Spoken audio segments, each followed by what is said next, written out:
Hello, everyone, and welcome to the learning series on early warning systems supported by the Regional Educational Laboratory System and IES. I'm Sarah Frazelle, and with me today are experienced researchers and practitioners who will share their ideas and stories on implementing early warning systems, specifically with English language learner populations. Throughout the year, there have been events offered across the United States specifically on early warning systems through this learning series on early warning systems provided by IES. Some of them have been in webinar format, some face-to-face, and some provided through infographics and promotional brochures. It's important that this series resonates with you in the environment that you operate in. So at the end of the webinar, we'll provide you an opportunity to provide your feedback. Your feedback will be a primary resource in the development of future upcoming learning series events.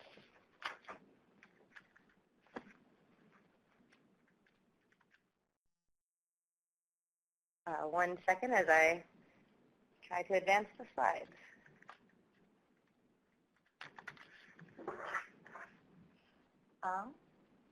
Okay. The Regional Educational Laboratories, or RELs, work in partnership with school districts, state departments of education, and others to use data and research to improve academic outcomes for students. Fundamentally, the mission of the RELs is to provide support for an evidence-reliant education system.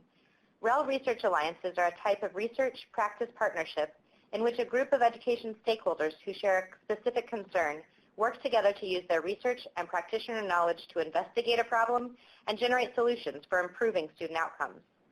Today, this webinar is being sponsored by REL Northwest, REL West, REL Southwest, and REL Pacific.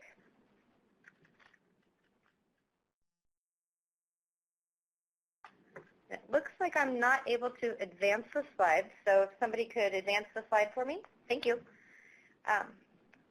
The goals for this webinar are to recognize differences among subgroups of high school English learner students, also to examine the similarities and differences in graduation and dropout patterns between English learner and non-English learner student populations, and to identify potential early warning indicators for English learner students.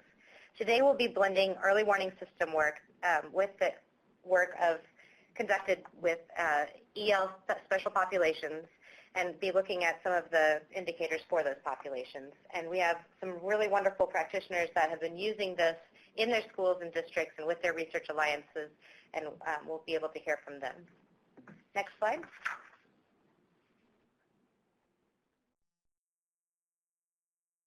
Early warning systems combine the use of data and structured teams to proactively identify struggling students. They can be a powerful tool to address disparities among student groups and strategically develop supports to help all students graduate on time with their peers. This is particularly important for English language learner students who might be at a disadvantage compared to their peers who are English speaking. So we can use these early warning system indicators to specifically target interventions to help these students proactively rather than waiting until they're struggling. Next slide.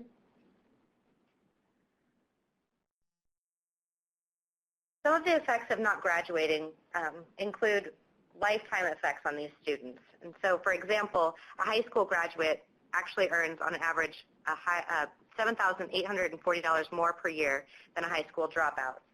Next slide. Additionally, a high school graduate is less likely to be unemployed, engage in criminal activities, and experience health challenges. REL Midwest recently released this guide. Go back one. I just want to highlight real quick that REL Midwest did put out this guide.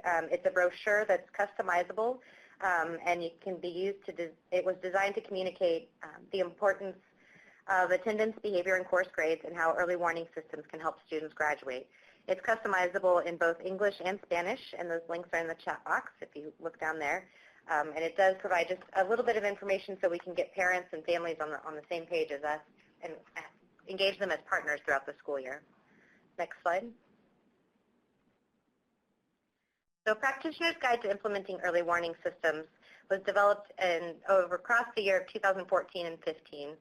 We developed it to help look at what high-performing early warning teams that were implementing early warning systems were doing to actually get the most out of the system. Go ahead and next slide. think you'll have to advance one more. So the guide is actually broken up into 5 different parts. We have establishing early warning system teams and making sure the right people are there, that it's not just on one person and that there's ownership across the school or district.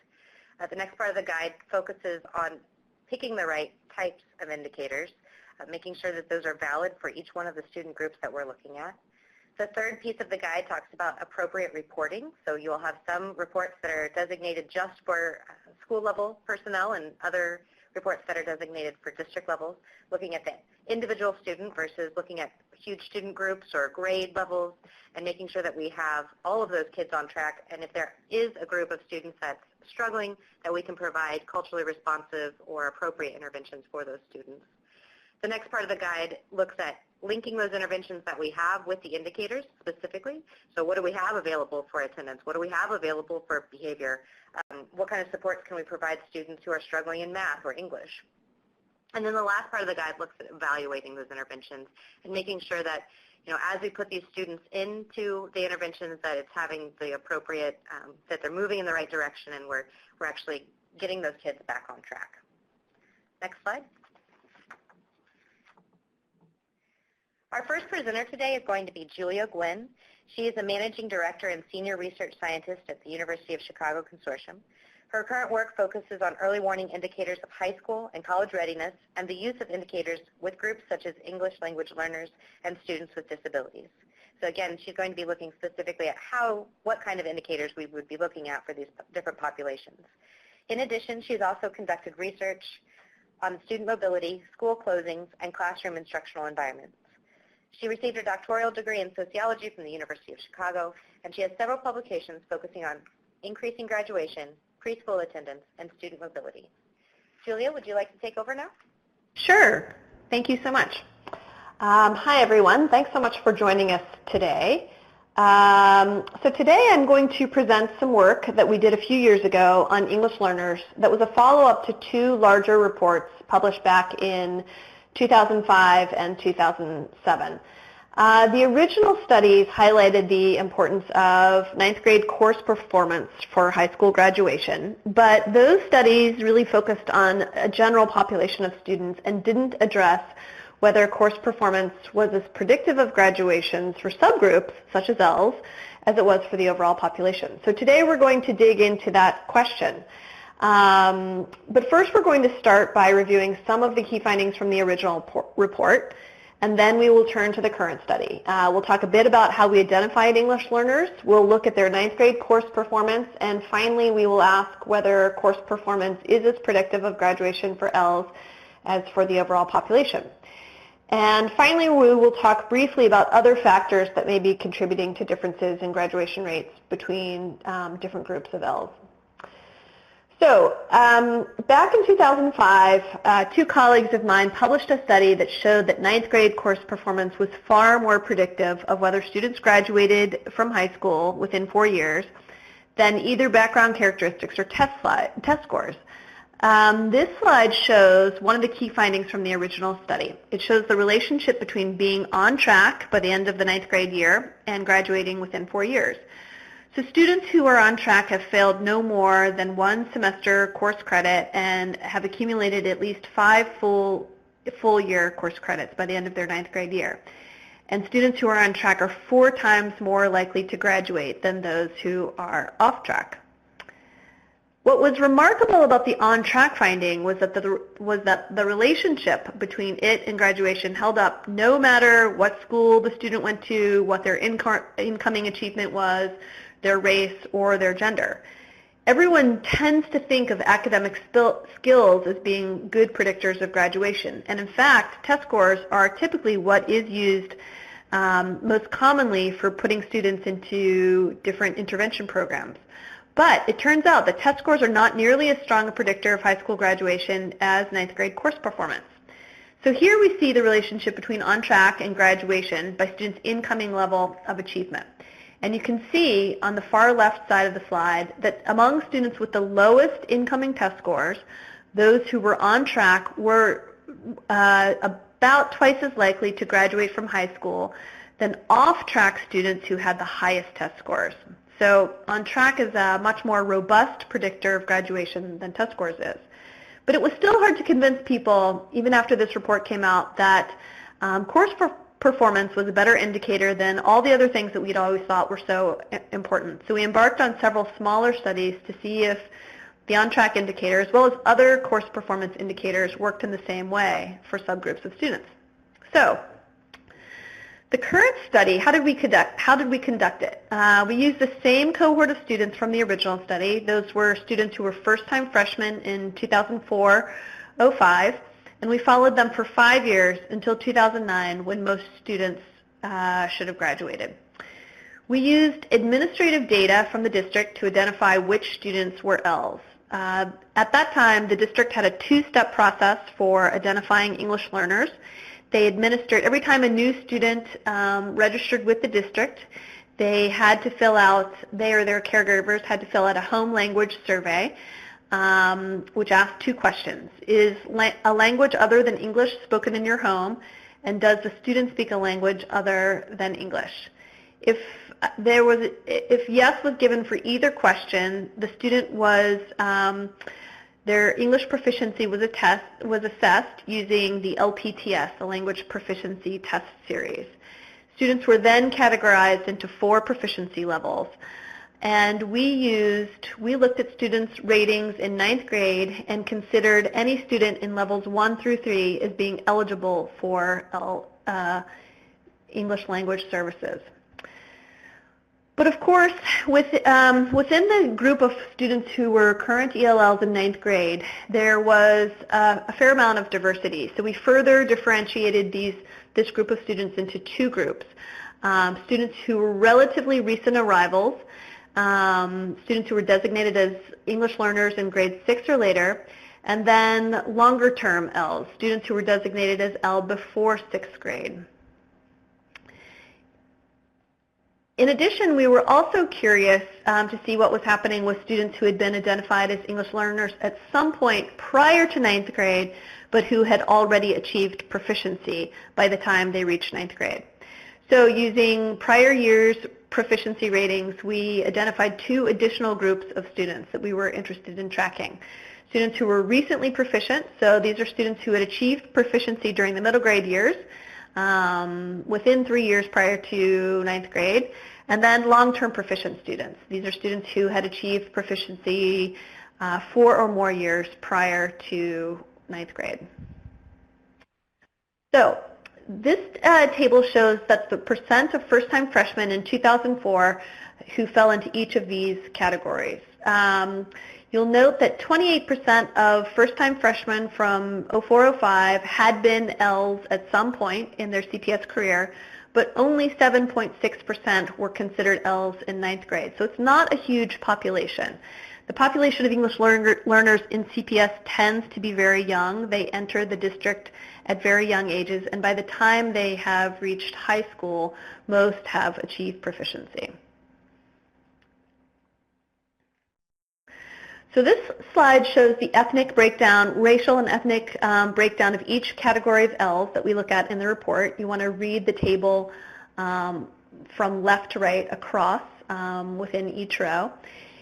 As you can see, around, the red box is off on this table, but around 85% of long-term ELLs and former ELLs are Hispanic, and 63% of ELLs of new ELLs were also Hispanic. But notice that 73, this red box should be around the 73% of African American students were never ELLs.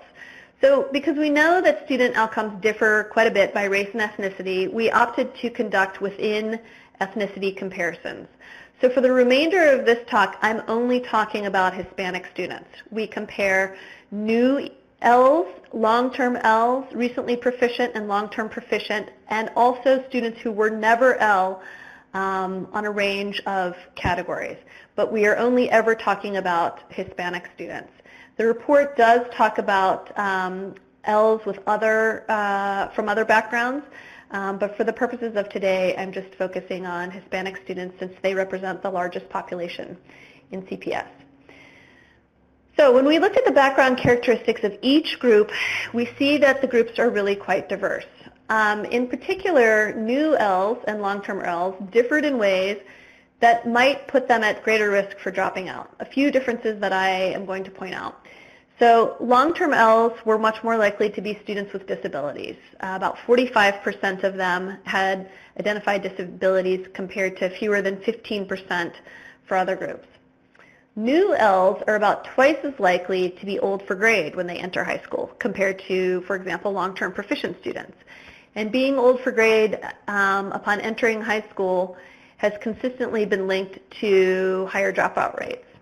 New ELLs are also more likely to be first generation, which has also been shown to be linked to higher dropout rates. And finally, new and long-term ELLs are less likely to be enrolled in selective high schools, which is not particularly surprising since new ELLs were not likely to have been in the school system in time to take the test for selective enrollment high schools, which happens in 7th grade.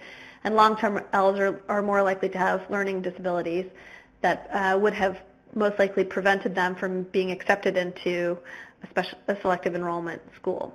Nevertheless, even setting aside the selective enrollment statistic, both of these groups were also more likely to go to lower performing neighborhood high schools than other students. So now we're going to turn to the question of how these groups of students did in their 9th grade classes. In general, you will see sort of 3 patterns of performance. The top tier, the students with the groups with the best performance were new ELLs and also long-term proficient students. The middle tier of performance was included recently proficient students and students who were never ELLs. And then the bottom tier in terms of performance was fairly consistently long-term ELLs. So here we see that nearly 2/3 of Hispanic new ELLs and long-term proficient students were on track by the end of 9th grade, compared to just over half of long-term ELLs, with recently proficient students and never ELLs falling in the mid-tier. When we look at GPA, we can also see that new ELLs and long-term proficient students had the best GPA by the end of their 9th grade year, and long-term ELLs had the lowest GPA, although the differences here are not huge. We find also that new ELLs failed just under 2 classes during 2 semester courses during the 9th grade year, whereas long-term proficients failed slightly higher. And yet again, long-term ELLs failed the most, nearly 3 classes during their 9th grade year. Finally, we see that new ELLs missed about a week of school each semester. Long-term proficient students missed about a week and a half, and long-term ELLs missed close to 2 weeks each semester, so quite a bit of school. So now we're going to transition to graduation rates. First, we're going to show 4-year and 5-year graduation rates for each of our groups, and then we will look at how predictive each of the course performance indicators are for each group. So this slide shows 4- and 5-year graduation rates for each group of Hispanic ELLs. Long-term proficient students have the best graduation rate, followed by students who were never ELL, and also recently proficient students. Interestingly, despite their relatively strong course performance that we saw in the last set of slides, new ELLs have the second lowest graduation rate, followed only by long-term ELLs.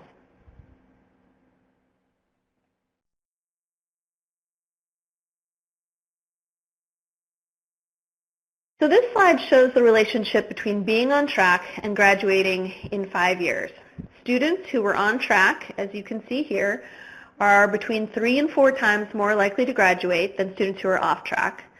But you can also see, for example, that new ELLs, in this second column to the left, have lower graduation rates than other groups, regardless of their on-track status. Actually, I should say new ELLs and long-term ELLs have lower graduation rates regardless of their on-track status. And this is a theme that runs throughout the findings. Although particularly for new ELLs, although their course performance indicators were relatively high, they actually graduate with lower than expected graduation rates.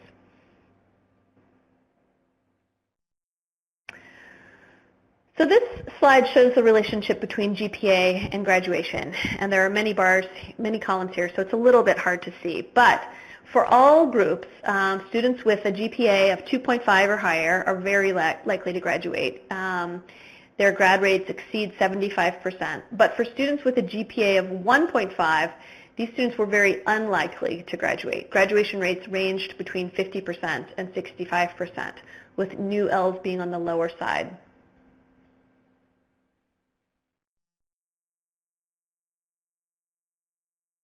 This slide shows the relationship between course failures and graduation. So students who passed all their classes were far more likely to graduate than students who failed between 1 and 2 classes per semester. But again, you can see that within each category, new ELLs and long-term ELLs definitely tended to have lower graduation rates.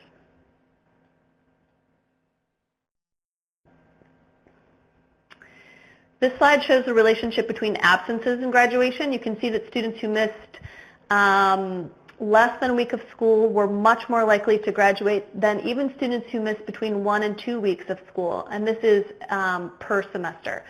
So 1 to 2 weeks of school per semester is actually, over the course of a school year, quite a bit of time. But you can see a big drop-off between the maroon bar and the light brown bar in terms of graduation rates. So in this section, we're going to switch gears a bit and talk about other factors that could contribute to differences in graduation rates between groups of ELL students. So in the previous section, as I've already said a couple of times, we saw that course performance was highly predictive of graduation for all of the groups of ELLs that we looked at, both 9th grade ELLs and former ELLs. But at each level of course performance, new ELLs still had lower graduation rates than former ELLs, especially the long-term ELLs. So here, this is just showing a slide that we've already seen. This is the slide between course failures and graduation rates. And students who passed all their 9th grade classes were much more likely to graduate, but new ELLs have lower graduation rates than long-term proficient, even though they have the same number, even though they both groups passed all of their classes. So this suggests that there may be other factors that are distinctive to current ELLs that may have contributed to their lower graduation rates. So we explored a range of factors that might have contributed to lower graduation rates. And at the beginning of the slide, we saw that both new ELLs and long-term ELLs had different background characteristics than other groups. New ELLs, long-term ELLs were somewhat more likely to be male. They were more likely to be have identified disabilities. New ELLs were more likely to be first-generation immigrants. Both groups were more likely to enter high school at older ages, and both groups were less likely to be in academically strong schools. We also considered the issue of educational aspirations. And to look at aspirations, we used data from an annual survey of students that was administered in the spring of 2005, so in the spring of their 9th grade year. We found that 30% of new ELLs and also long-term ELLs did not plan to continue their education beyond high school, compared to only 10% of long-term proficient students. So new ELLs and long-term ELLs were 3 times more likely to stop their education after high school. We then ran an analysis to determine which of the factors we considered had any bearing on the differences in graduation rates between the 9th grade ELLs, so the new ELLs and long-term ELLs, and long-term proficient students. So for long-term ELLs, we found that their special education status definitely was related to their higher rates of dropping out. as well as their lower educational aspirations. And the most important factor was the high school that they intended. For new ELLs, we found that the fact that they began high school at older ages was also related to their lower graduation rates compared to long-term proficient students, as were their educational aspirations. And yet again, the high school that they attended mattered most in terms of explaining differences in graduation rates. So, just to summarize, the key findings from this study really show us that ninth grade course performance is in fact highly predictive of graduation for both ELLs in ninth grade and former ELLs. The indicators can be used in roughly the same way for all groups of students, although it's good to be aware, at least in this study, that new ELLs had lower graduation rates at each level of course performance than any of the other groups. Course performance was much more predictive of graduation than ELL-specific indicators, such as English proficiency. We did not talk about that here, but that is also a finding of the report. As I said, new ELLs graduate at lower rates than expected given their strong course performance. Some of the factors that seem to be related to their lower graduation rates is the fact that they enter high school at higher ages. They have lower educational aspirations, and they tend to be concentrated in schools in which graduation rates are lower overall. Long-term ELLs also graduate at lower rates than expected, and that's largely because of their poor course performance. But other factors that influence their lower graduation rates are the fact that they tend to be disproportionately identified as having a disability. They also have low educational aspirations, and they too tend to be concentrated in schools where graduation rates are low overall. And then finally, as we saw throughout the sort of front end of this presentation, the long-term proficient ELLs, former ELLs, actually had pretty good course performance. They were some of the strongest performers of any of the groups that we considered, which suggests that there's really no long-term disadvantage for these students. They had achieved proficiency in the early elementary grades and were doing as better or even better as the typical student in the district. The recently proficient group of students fell within the sort of mid-tier category. They had weaker course performance than long-term proficient students. They had lower attendance. A different part of the study looked at the fact that they were less likely to have strong study habits. And so the question remains, could they have benefited from additional supports? Might they have exited too early? Since this study was conducted, the district has changed its policy around, first of all, they use a different test for assessing proficiency, and students have, they have changed the criteria at which students are considered proficient, and students can continue to receive language support for a longer number of years.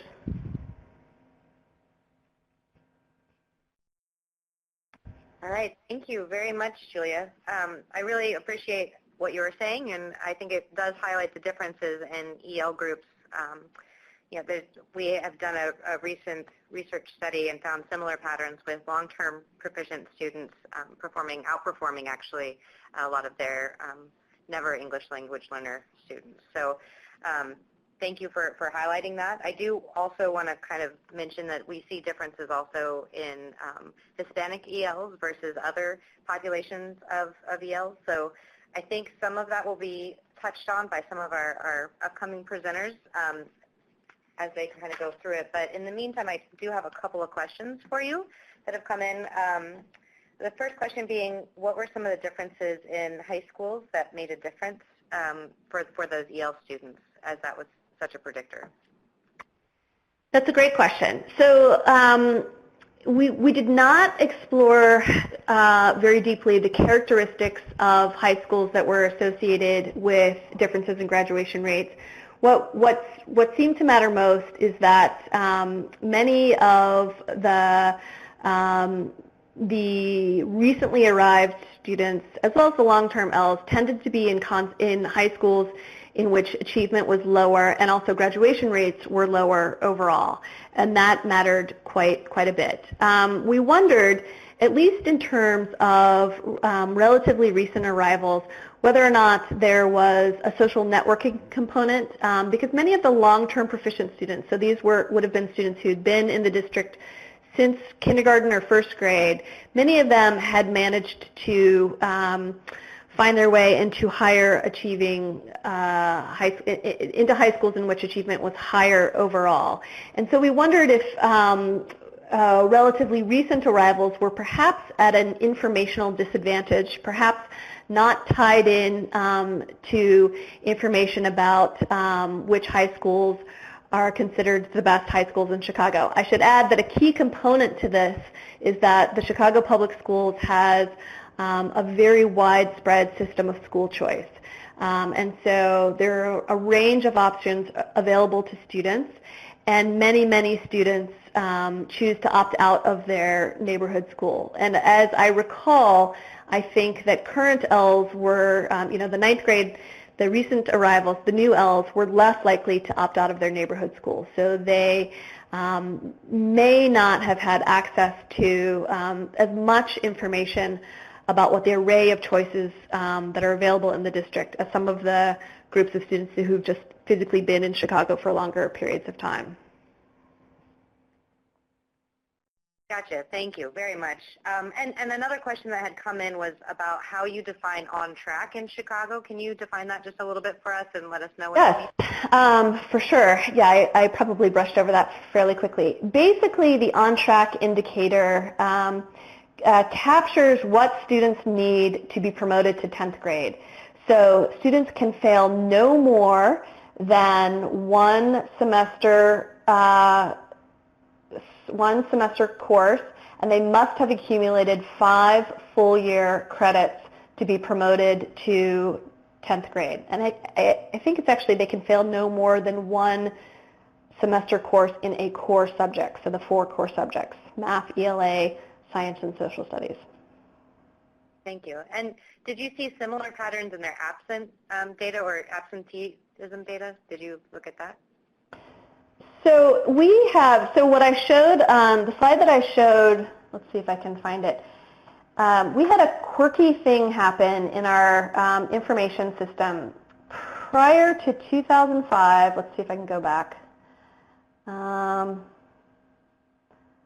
Okay, so this is the relationship between average absences and graduation. Prior to 2005, the student information system collected data on course absences, which made it so you would have whether or not a student was, or the number of days that a student missed for an individual class. And actually that data only existed at the high school level. That piece of information, while very valuable for other kinds of analyses, is very hard to, almost impossible to construct either an attendance rate or an absence rate. So we ended up using this measure of average absences per semester, average course absences per semester, which quite frankly is a little peculiar.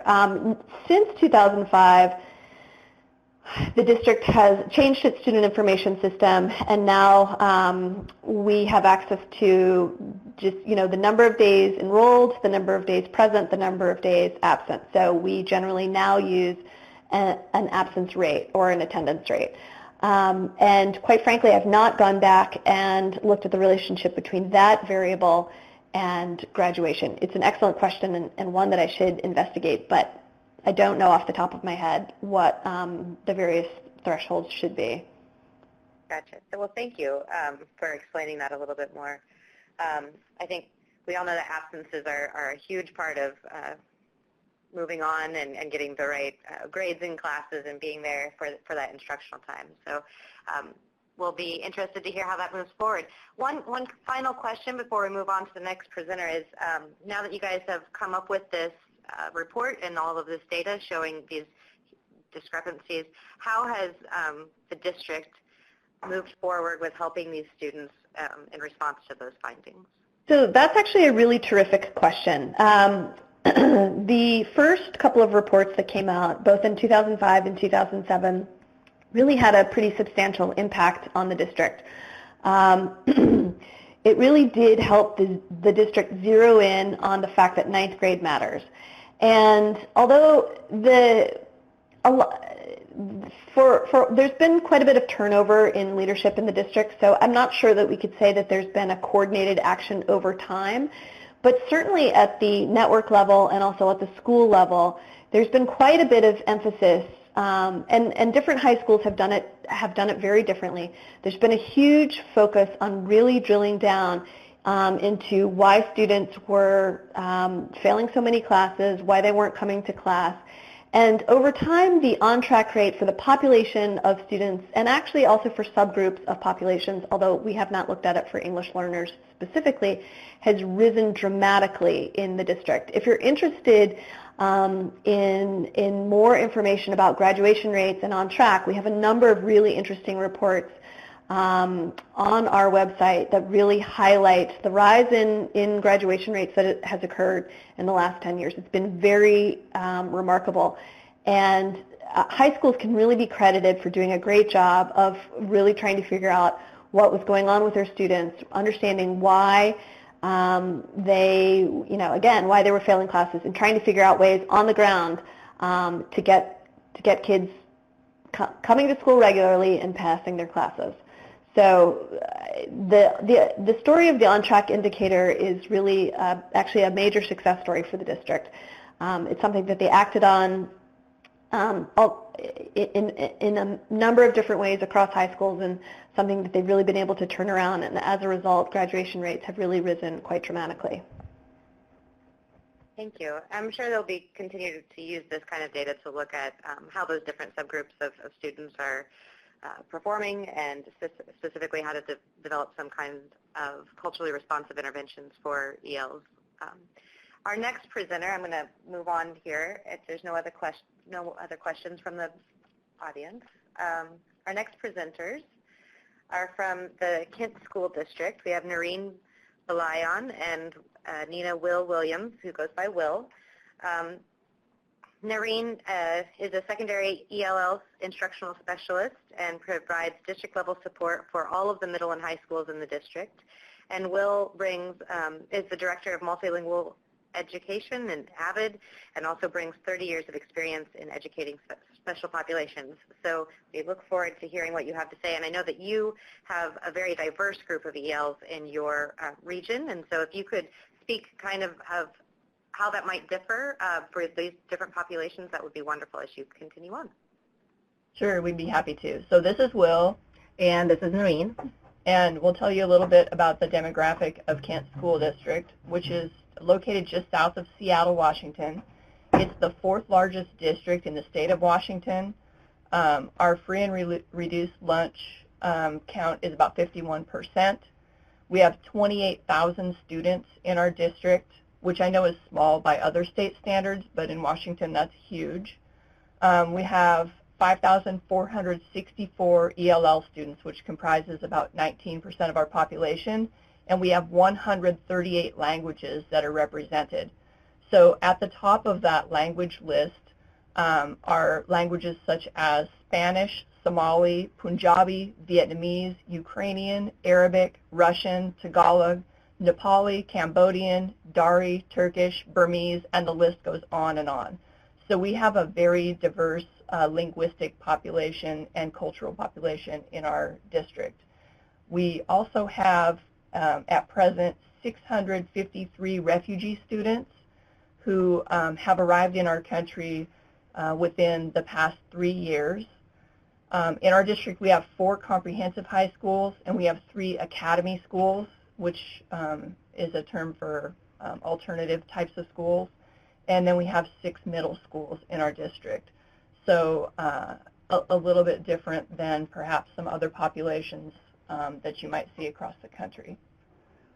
Oh, let's go ahead and switch our first slide. Okay, so we wanted to share with you our early warning indicator system dashboard. This came about as part of the roadmap project, and if you're interested in learning more about the roadmap project, You can just go to roadmapproject.org and look up the English Language Learner Work Group. We're a part of that. It's 7 districts that are here in Washington State, and 7 districts that have very high ELL populations, as well as some other demographics that we're looking collectively and regionally to improve. So that is another source of information that you can go to see some of the work that we've been doing. This screenshot is from an application called Homeroom. The folks who developed it are School Data Solutions, and they're out of Spokane, Washington, and they've worked with our district and the other 6 roadmap districts to develop a dashboard that will reorganize information that's in our student data system and kind of spit it back out in a palatable, user-friendly format.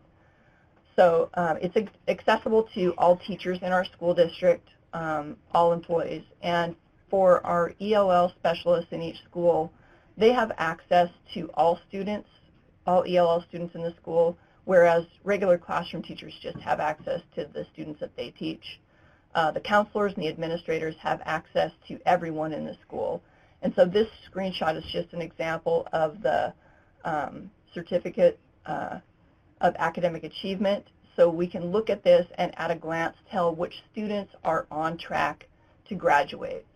And then some other information. And it's updated nightly as our student data system turns over, so everything that's inputted during the day gets turned over during the night. And then when folks show up in the morning, if they log in, then they can see the updated data in the system. And we can look at the data as a group, also individually, and also can look at every single assignment or test a student ever taken. Right. Okay.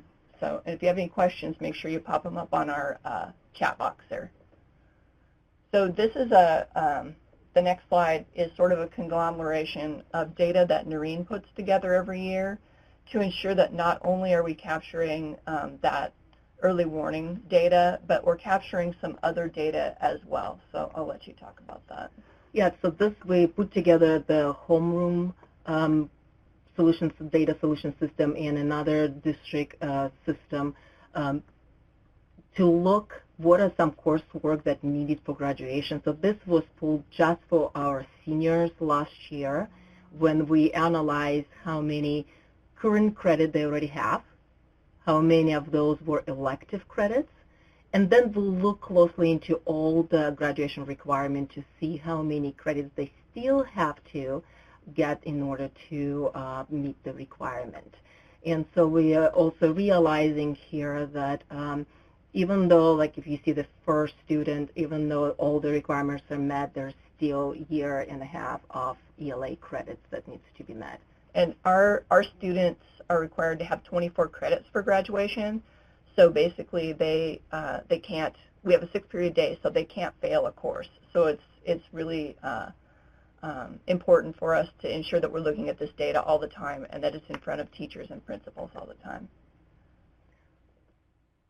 So this data point that we just highlighted, it just shows you that the student under current credits already has more credits than he or she needs to graduate because they need 24, but that 18.25 of those are elective credits. And then if you keep following across, you'll see that the student is short 1.5 ELA credits and 1 math credit and then a social studies credit. So like Noreen said, we tried to keep abreast of what each student needs in order to graduate. And I think since we just started this a couple years ago, we're sort of working backwards into it to try to narrow it down so that we're not coming up against numbers like this in such a short amount of time that the kids don't have enough time to make up the credits and ensure that they are graduating. Yeah, there's another example of a student who actually needs 7.5 credit since we put our students in their age-appropriate cohorts. So this is really important also for counselors to know what credits and what classes and courses they need to take in order to meet graduation requirements. Another one that... So this one, things like this are things that we don't like to see, but we wanted to share it because we suspect that some other folks come up with these sort of anomalies as well. This student has 23.25 elective credits, which is really unacceptable. So we have to go back and work with the schools to ensure that the students have a graduation track schedule, and that they're not just scheduled into ELD classes and into elective classes. Right. Also, the data shows us whether the students met their ELA requirements, the state testing, and so that data, if they had to do collection of evidence, that data will be updated later once we receive their scores. We start pulling this data, as Will already mentioned, it's kind of new to us. The homeroom been only here for a couple years. Start pulling this data in the district level first, but now all of our high schools, we're training them how to do it, and we do it with them. So all the high schools having this data available to them. And we're also working with our assessment department and our tech department to develop a dashboard, not like this, but one that has sort of like a series of gauges and warnings that will just come up on people's computers every morning when they log in, that will give them information like this so that they don't have to go somewhere to look for it, but that it comes right up for them so that they can attend to it right away, rather than, have somebody else 3 weeks later bring this up, and then, we've already lost that time with students. So we're really working with our partners in our district and regionally to try to improve our warning system so that we can get ahead of this.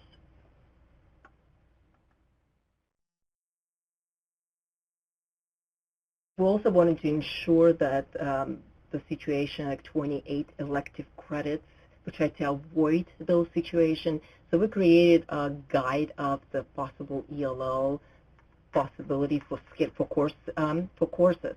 So the example you see on the screen is for the sophomore year. We created for all years, for freshman, junior, and senior. Our all test called WELPA test, when we had 4 levels.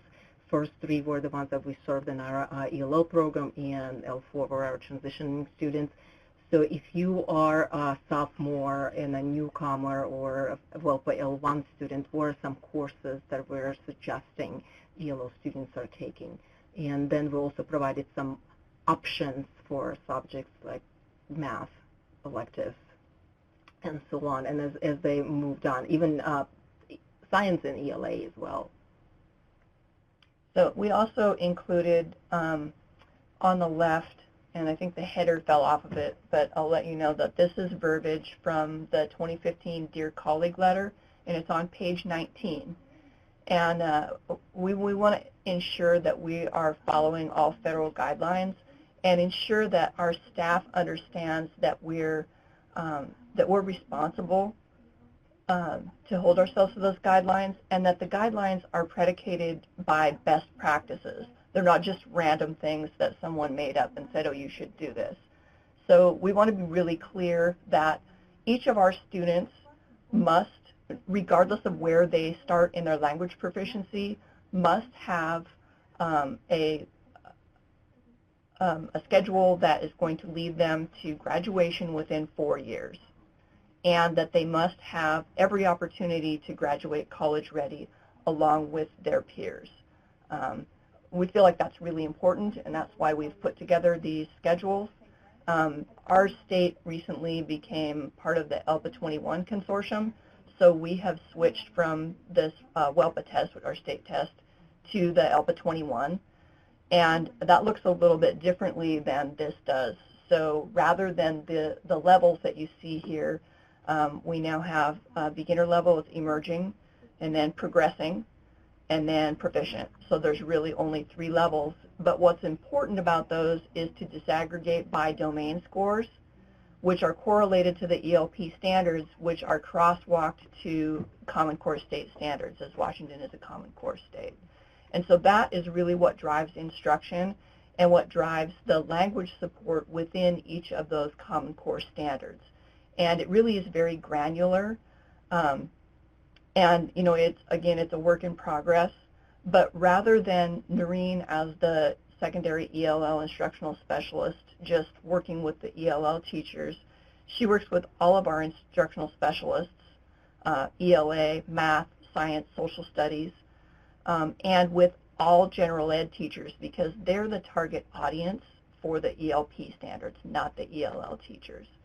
So our ELL teachers are coming alongside our general ed content teachers to ensure that they're assisting with planning and with co-teaching in a lot of cases to strengthen achievement for our ELLs because we know that they need to be able to graduate and we want them to go to college. These students and their families have very high aspirations. And in a lot of cases, like I mentioned, that we have between 600 and 700 refugee students, those folks came in expecting better for their kids. And they're highly, highly motivated to do well. And we find that once our students have gained some language proficiency, they really take off and they really start to achieve at very, very high levels. And in Washington, our former ELs are one of the highest performing groups in the state. So, really our task is to sort of close that gap between those highest performing kids, which we know all of our ELLs can be, to close that gap a little bit more quickly and more smoothly for students, and ensuring that language development is occurring in conjunction with their content area instruction. Got anything else? That's great. All right.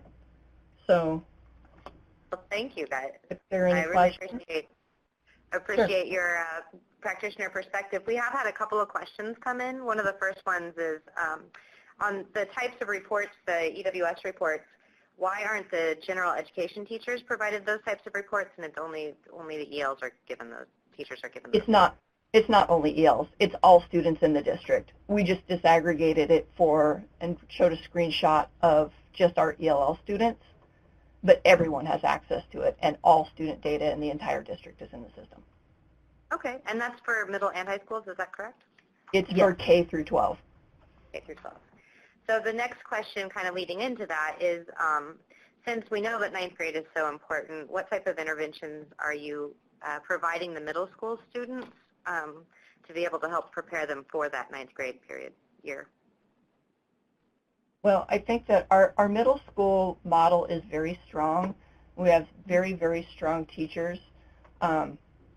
And for one thing, we ensure that all of our middle school students are in a full schedule of core instruction with ELD support, and that our teachers and counselors and administrators use data to inform where students might need help.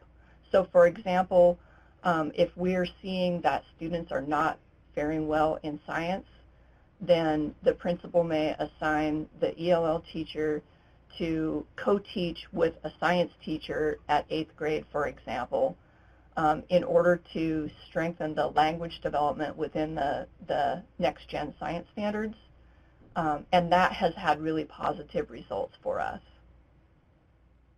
Another thing that we do is we sit down with the middle school teachers and the feeder high schools in the spring and talk about the students who are moving from 8th grade to 9th grade and talk about what our expectations for them and sort of a get to know you. We look at their data all together so that we can make some recommendations for how the high schools can best serve those students and increase the rigor and ensure that they are not marginalized, or that people aren't making assumptions that, oh, this student is in the emerging category, so we'll just put him in this class, but that they're looking at all data points to really see what's going to serve that student best.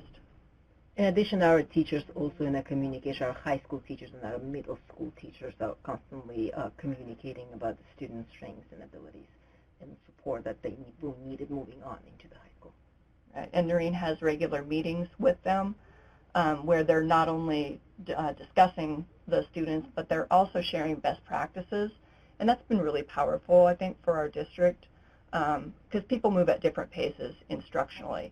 And when they can see examples of how people have moved ahead and of the achievement that their students have managed to convey, it's been really powerful. Thank you. And I know some of the questions that I've seen regarding especially ELs is how have you communicated with the communities and the different families from these different groups? Is that a challenge, and what are some of the strategies that you've used to overcome those challenges? Well, that is a challenge. And in a big district, which again, people in Texas and stuff, I apologize because this is small compared to you, but it's tricky. One of the things that we have in place that's been phenomenal is we have 2 refugee liaisons, one's for a high school and one's secondary and one's elementary, and they work with and communicate with, connect with all of the refugee families, which has been phenomenal. So we've hired folks who speak the primary languages that are represented within our refugee populations, and they act as a liaison between the school and the students. Also, our ELL teachers they invite the parents of their ELLs in and ask them, what information they need. A lot of times you'll have a back-to-school night where there's a canned presentation and here you go, here's the information. Or an ELL open house. Exactly. But we want parents to be able to tell us what information they need as opposed to us just telling them a bunch of stuff that they may or may not want to know. So inviting them to the table. We also have a group called PASA. Tell me what that stands for. I can't remember. Parent. Jenny, what's that stand for? I don't remember. Okay, whatever. We'll figure it out. But anyway, it's training for parents to be able to advocate for themselves. Parent Academy for Student Achievement. Parent Academy for Student Achievement. Sorry about that. So it's created this group of hundreds of parents who speak hundreds of languages who can act as advocates within the parent communities and act also as liaisons at their schools. And that's been a fantastic program for us to really get information out to parents and make parents feel like they have a voice and that they can come to school and feel welcome and that they have someone who speaks their language. Yeah, we definitely translate all the documents that we send home in a family native language. So that also creates this comfortable way of parents trying to reach schools and understand what's going on in the child. And we also have our own internal district interpreter pool, and we have hundreds of people there. And our local educational service district provides really comprehensive training regionally for school interpreters specifically, and talking about how to interpret in a school situation. So like I said, we've got hundreds of people who are on call. They're accessible to all teachers, all schools. We also have phone interpretation services that's accessible to everyone. So we're really working hard to try to increase our amount of communication and quality of communication. That sounds wonderful. Thank you. And we all know how important it is to engage the families and make sure everybody's on the same page moving forward. Real quick, do you have any resources, and feel free to post some of the resources that you just talked about. If you have the website or anything like that, perhaps you could post it in the chat, the public chat, for other people, our audience to look at. That would be wonderful. And then my other question real quick was, do you have any specific engagement strategies for Native American or Alaskan, American Indian or Alaskan Native students and the EL populations within that group of students? So we actually do. We have a Native American Family Services Coordinator who operates out of our Student and Family Services office, but she also coordinates with us, like you said, for the Title III Native American students. And so she identifies and coordinates instruction and other services for all Native American students in our district. All right, thank you. At this point, we're going to move on to our last set of presenters. And this is Linda Cavazos and Elizabeth Gongora. Elizabeth is a PhD and is a senior consultant and researcher at American Institutes for Research. Dr. Cavazos conducts research related to English learners and has provided professional development and capacity building workshops to teachers of ELs for over 20 years. Her extensive experience has focused on working with English learners and training teachers to effectively work with and support culturally and linguistically diverse learners with and without exceptionalities. Dr. Cavazos holds a PhD in multicultural special education from the University of Texas at Austin and brings quite a bit of experience for us to listen to. Elizabeth Gongora is the bilingual ESL coordinator for the Sharyland Independent School District in Mission, Texas. She provides professional development opportunities and guidance for teachers and administrators on various topics related to state and federal compliance issues, as well as those related to the teaching and learning of English learners. She brings 25 years of experience working with EL populations all along the U.S. and Mexico border. And so with that, I would like to turn this over to Linda and Liz, and thank you for coming and presenting today. Thank you so much.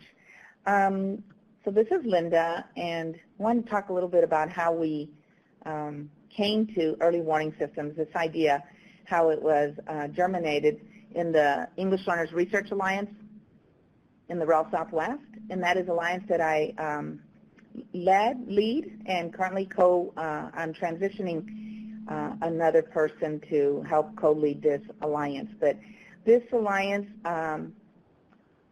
identified areas of priority areas for English learners across Texas. And so we centered this particular project in Texas using some of our, or involving some of our members in the English Learners Research Alliance. But the idea really started with a study that we have in the REL Southwest on the academic trajectories of English learners across the state.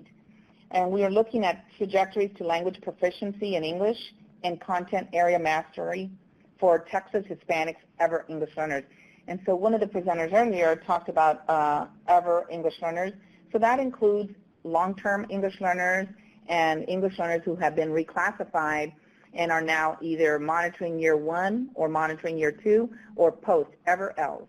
So even if they're beyond those 2 years, we wanted to look at those English learners across years. We looked at a cohort statewide with extant data from the Texas Education Agency, starting from 2005 through high school. And as we were conducting that study, there was a lot of interest in what were the success indicators for English learners and indicators of failure as well. And we wanted to identify what those were and if they were different than mainstream. And so we decided to design this project around that, and we partnered with some of our members in the Alliance to conduct and design some research around this and some technical assistance around this particular topic, specifically around English learners. So we did a literature review. We conducted a literature review on the research available across the nation and who else is doing work on these areas. We looked at some of the research that's been conducted by other regional educational laboratories and that research in the field in general. We didn't find a great corpus of research around English learners specifically, and so that was what we are trying to target with this project, looking at what are those indicators and outcomes in early warning systems for mainstream, and do those extend, and can we generalize any of those to English learners? And then infusing it with what we know, and I think somebody has touched on, the culturally responsive practices that we know are important for any students of color or culturally and linguistically diverse learners. So we decided that the best way to address this is through the technical assistance with 3 districts who were interested in creating an early warning system in their districts for English learners.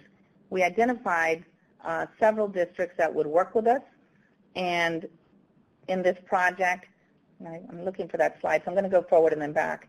And Sharyland ISD, that's Liz will be talking in a moment, is one of our districts, and that district is located in the very tip of Texas near the Texas-Mexico border, as is Valley View ISD. It's probably 10 miles from Sherryland. And then Aldine ISD is one in the Houston area, which is further north and northeast than these two districts. The one thing that they had in common were large concentrations of English learners and huge concentrations of Hispanic students in all three districts. They do differ, however. Sherryland Independent School District is near a metropolitan area, and Aldine ISD is an urban district, and Valley View ISD is a rural district. So it was really important for us to see how they are addressing this need across different types of districts. And so we partnered with them. I'm going to switch back to the other side. And we got a commitment from these districts to work with us, not only on trying to identify this, but creating systems or looking at the systems they were already using in their districts that would identify maybe patterns or indicators and outcomes for English learners and success and risk indicators. So in order to do this, we brought in some experts that are very familiar with this topic and that have done work in this field, and we conducted an introductory workshop with the districts. We convened them all and looked at the research, looked at our literature review, and talked to them about how their practices in their districts resemble what we are seeing or what the literature says. So we had a very nice eye-opening workshop. There is a dashboard that's used in Texas by the state education agency that we thought was going to be really beneficial to these districts, and it turns out none of them were using that particular dashboard. It's a GPS dashboard where you can house a lot of the information about students through their academic trajectories. And it turned out that these districts had elected different programs. None of them were similar, actually. They were all different in types of dashboard that they were using. And the reason they gave this was that they said that the TEA dashboard did not, it had some glitches, and it didn't have some of the components or criteria. You couldn't pull in some of the criteria that they wanted. So we thought this would be a really good springboard for trying to design an early warning system for these districts.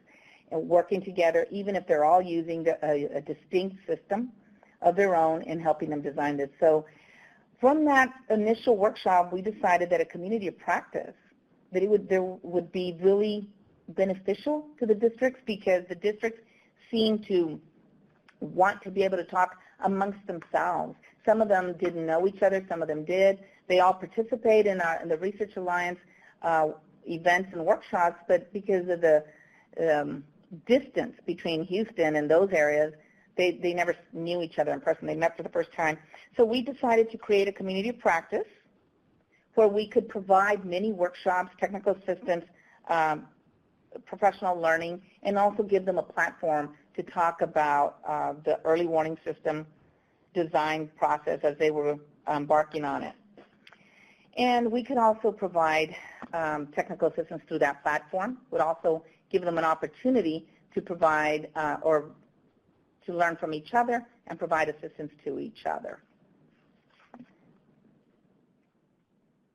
So some of the first things that we discussed, a summary of the first TA workshop, was that we discussed their needs for early warning systems for ELLs and what that might look like. What were some of the problems that they were already identifying as gaps and data that they may need in order to have a good system? We reviewed the literature. We developed a common language.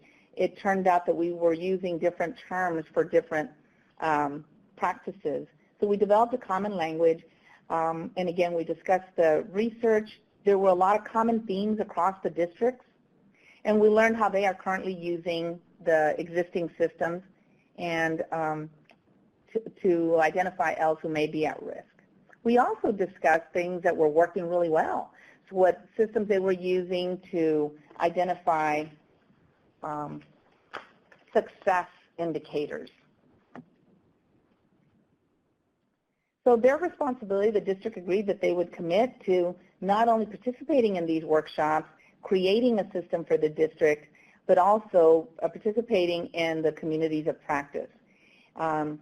They agreed to help create a well-run EWS for ELLs in their district.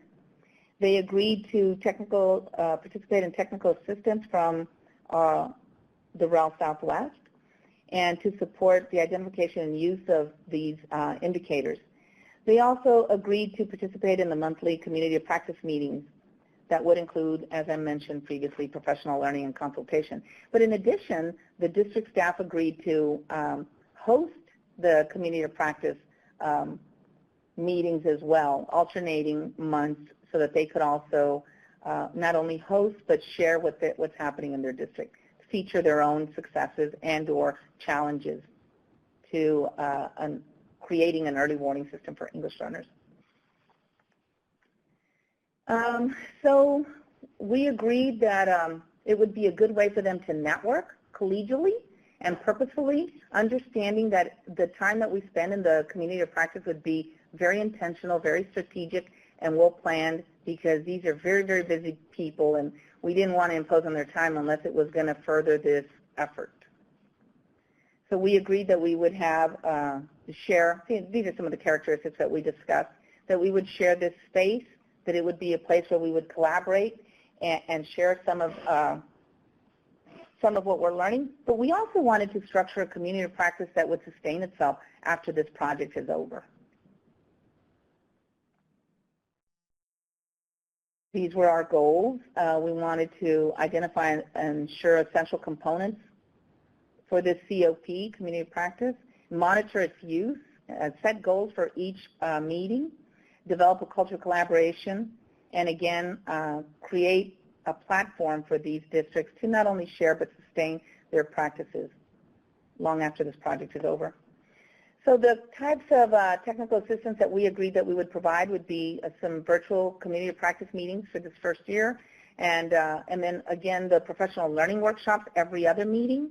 Some of the topics that we agreed to were the hit rate analysis work, early warning intervention and monitoring system from others that have done this work before, some of our colleagues, and discussion of any other items of interest or any challenges or barriers that they were experiencing.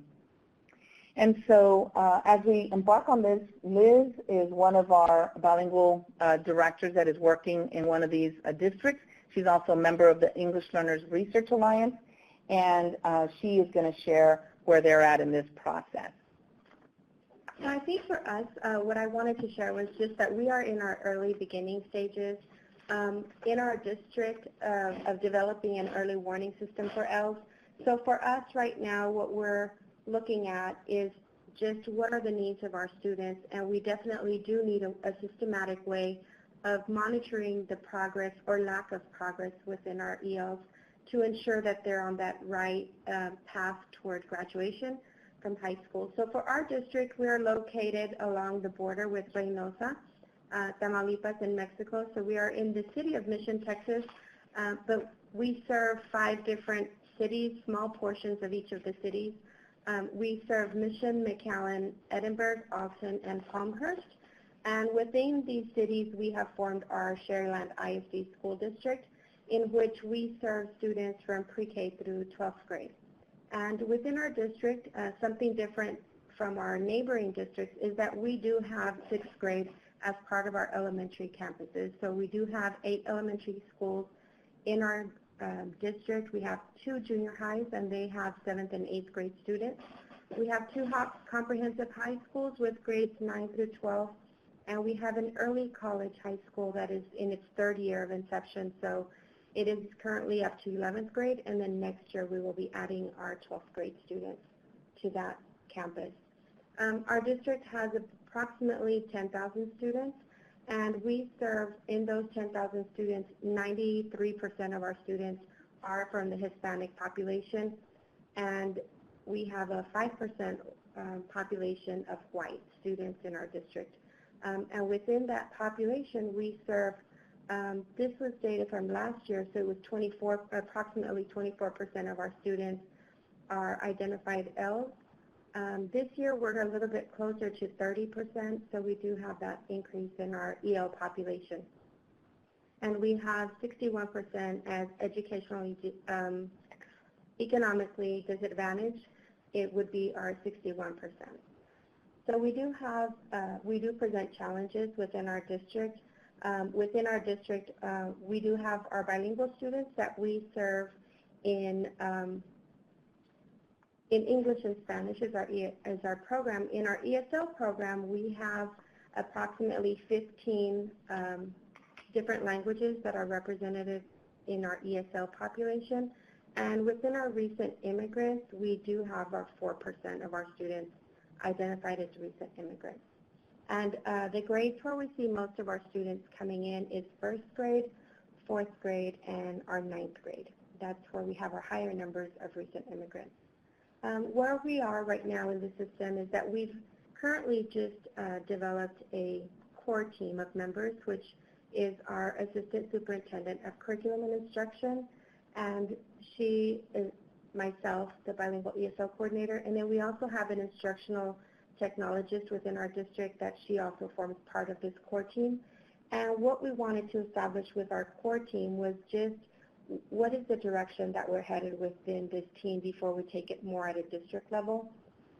We are looking currently, what is the data that we do have available to us in terms of all students, but also specifically at our ELs.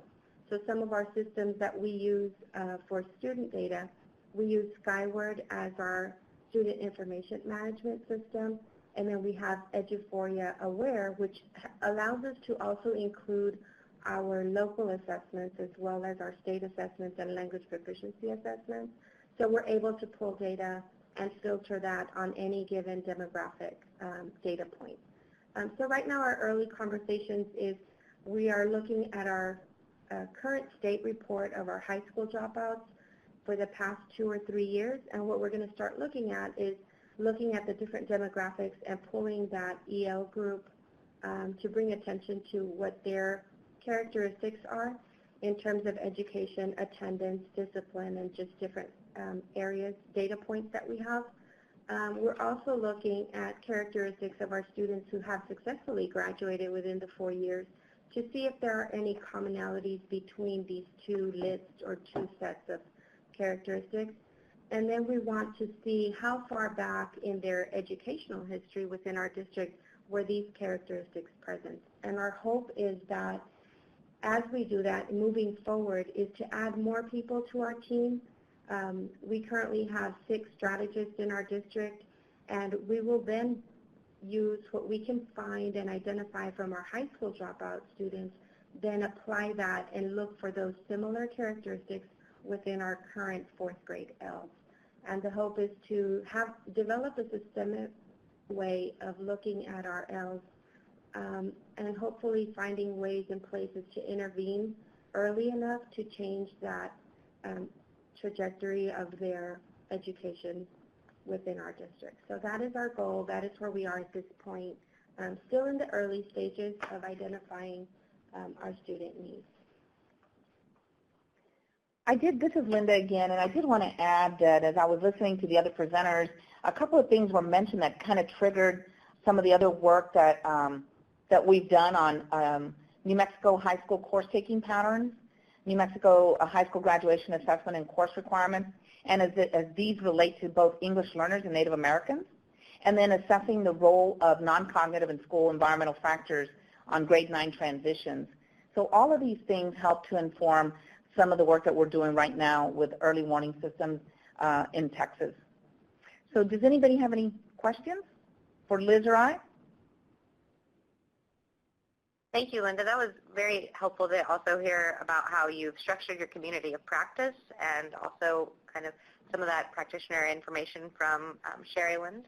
I was wondering, what are some of the things in the research that you're doing with the community of practice? What are some of the things that the districts were doing to actually improve EL outcomes, and how were those measured? Some of the things that they're already doing? Yeah, you had said that you had found some trends with the districts that you were looking at.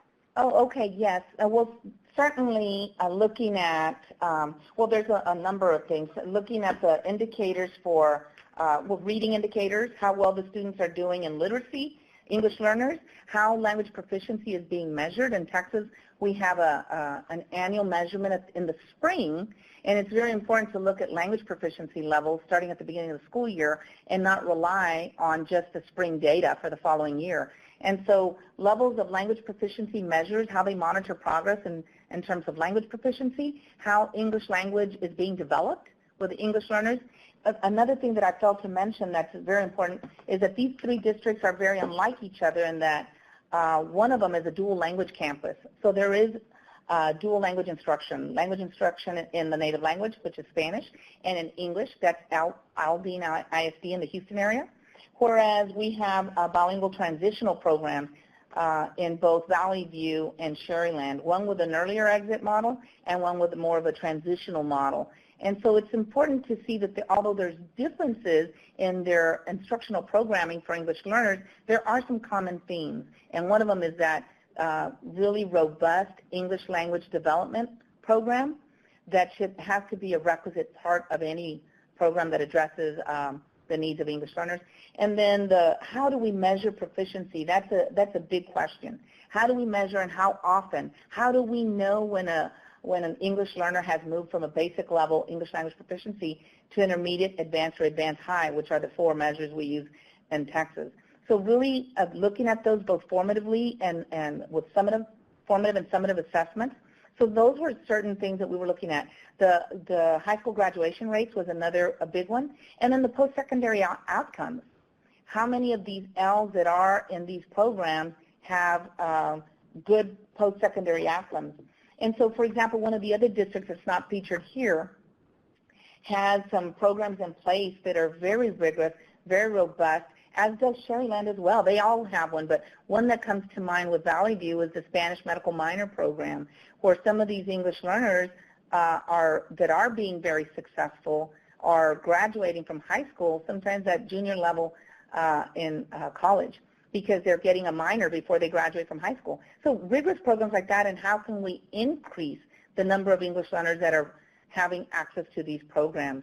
And similarly, Sherryland has programs in place for post-secondary outcomes. Liz, do you want to talk a little bit about that? Well, primarily at our high school, I know that we have students that are graduating with their pharmacy tech licensure in place.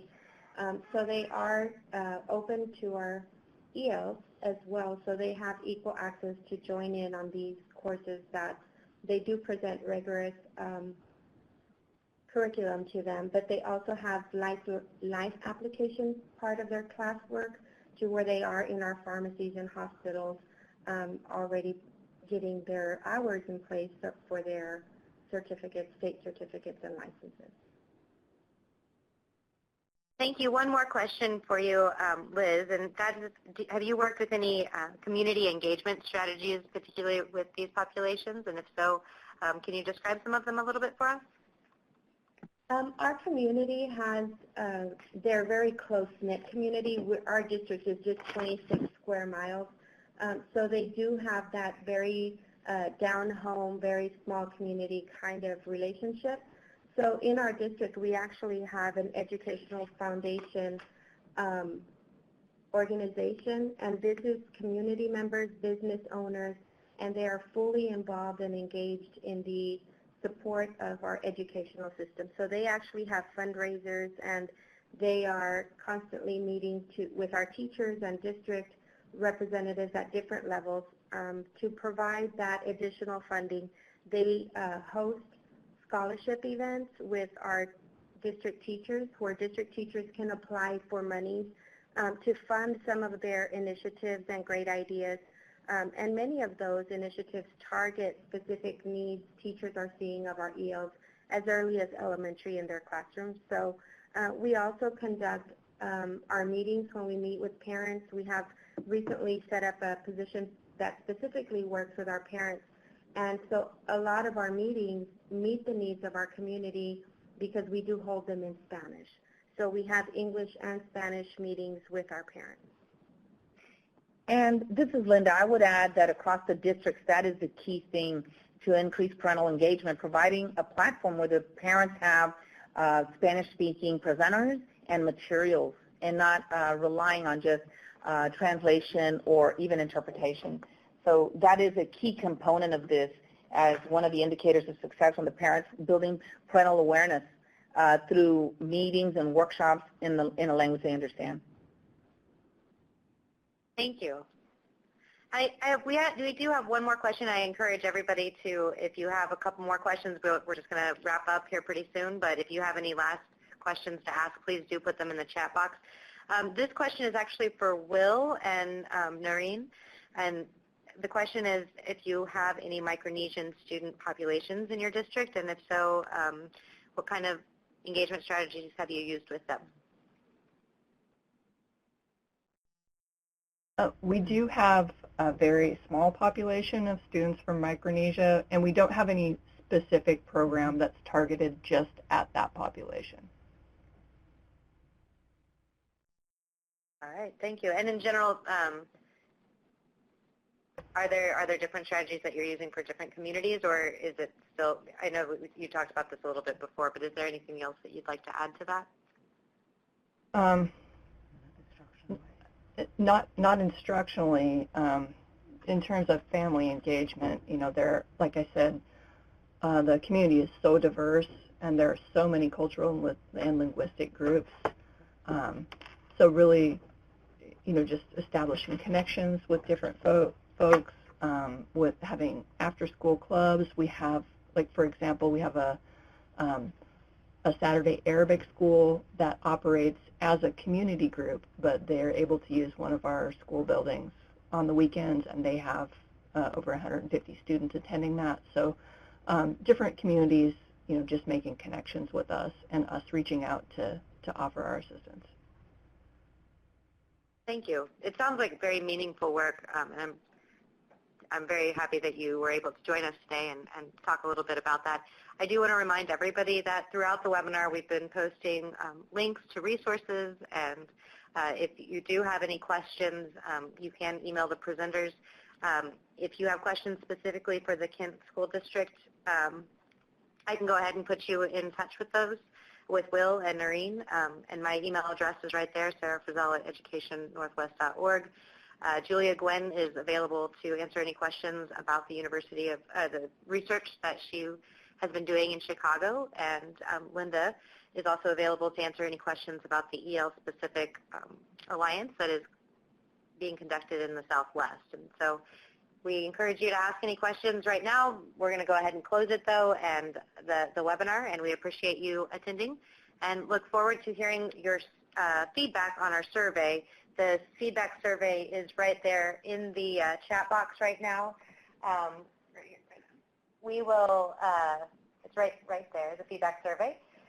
And we will be sending that out to everybody who registered for the conference. So if you don't get a chance to fill it out right now, you'll have another opportunity to do that. Thank you very much, and have a wonderful day. Thank you so much.